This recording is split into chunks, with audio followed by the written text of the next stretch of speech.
नमस्कार दोस्तों। आज कुछ योगनी के विषय में चर्चा करते हैं और योगनी की एक साधना दे रहा हूं मैं। और ये योगनी अपने आप में, वैसे तो योगनी शक्ति बहुत अपने आप में पावरफुल होती है और जो हमारी 10 महाविद्याएँ हैं उनसे नीचे की शक्तियों में आती है यह।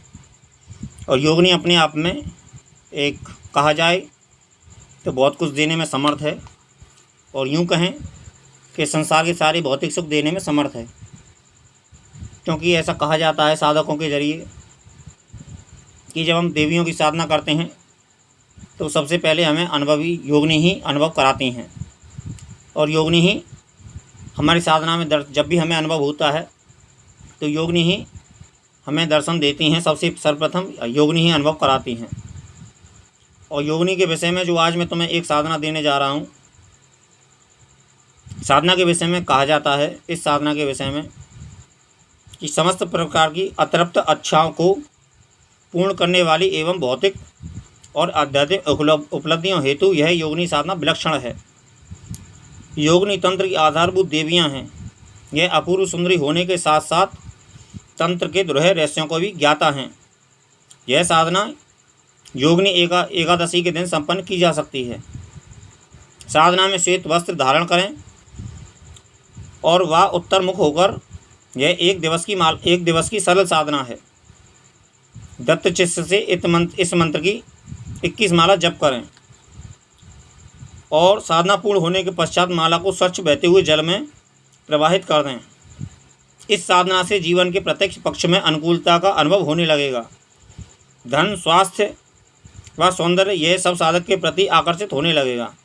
यह प्रबल साधना है, इसके अनुभव गुप्त रखें। मित्रों, जैसा कि कहा जाता है, योगनी अपने आप में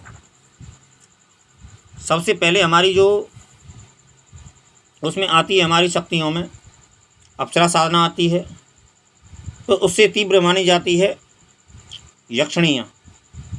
जो तीव्र, जैसे हम कहते हैं कि कुछ चीज़ें जैसे हम अपने भौतिक जगत में देखते हैं, कुछ चीज़ें धीरे धीरे हमारे अनुभव में आती हैं और कुछ चीज़ें हमारे तीव्र अनुभव में आती हैं।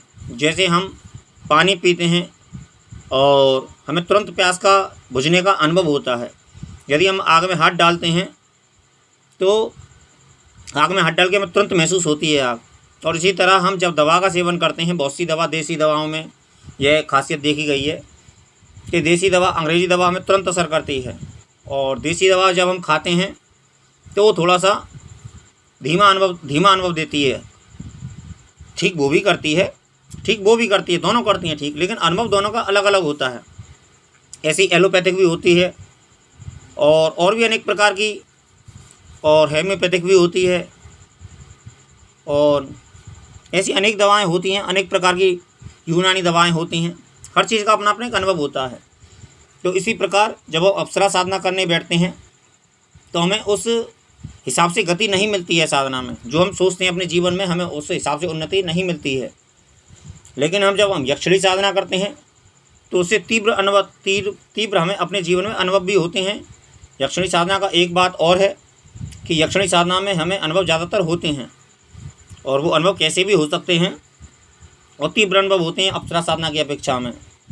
और उससे भी तीव्र अनुभव हमें योगनी साधना में होते हैं।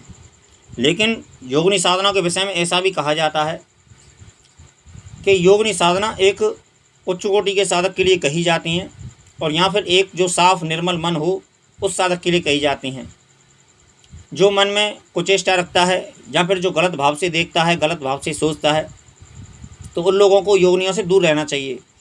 योगनी और यक्षिणियाँ यदि साधक पर कुपित हो जाएं तो उसका फिर ये पट्टा ढार करने में ज़्यादा समय नहीं लगाती हैं और उसको पूरा इस तरीके से उसके जीवन की संरचना बिगाड़ देती हैं कि वो सहज ही पनप नहीं सकता है, सहज ही।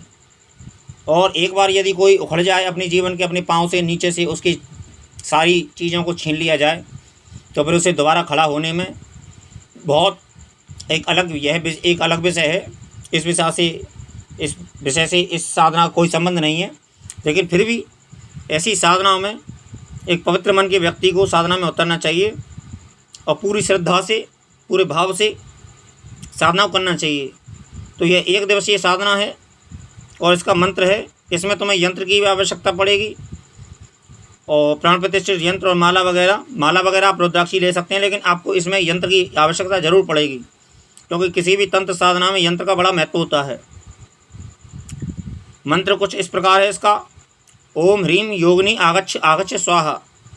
और ये इसकी जो खासियतें होती हैं, इसकी अतृप्त इच्छाओं को पूर्ण करने वाली भौतिक आध्यात्मिक उपलब्धियों हेतु योगिनी साधना विलक्षण है। योगिनियाँ तंत्र की आधारभूत देवियाँ हैं। ये अपूर्व सुंदरी होने के साथ साथ ही तंत्र के दुरह रहस्यों को भी ज्ञाता हैं। और साधना पूर्ण होने के पश्चात स्वच्छ बहते हुए जल में प्रवाहित कर दें। इस साधना से जीवन के प्रत्येक पक्ष में अनुकूलता का अनुभव होने लगेगा। धन जो मुख्य ज़रूरत होती है इंसान की, स्वास्थ्य वो भी एक आवश्यकता है इंसान की, और सौंदर्य तो सभी चाहते हैं, तो यह साधक के प्रति आकर्षित होने लगेगा। यह प्रबल साधना है, इसके अनुभव गुप्त रखें। तो मैं अपनी वाणी को विराम देते हुए आप सभी लोगों से आशा करता हूँ कि आप साधनाएं करते रहें, और साधनाएं करना अच्छी बात है, और पवित्र मन से साधनाएं करते रहें।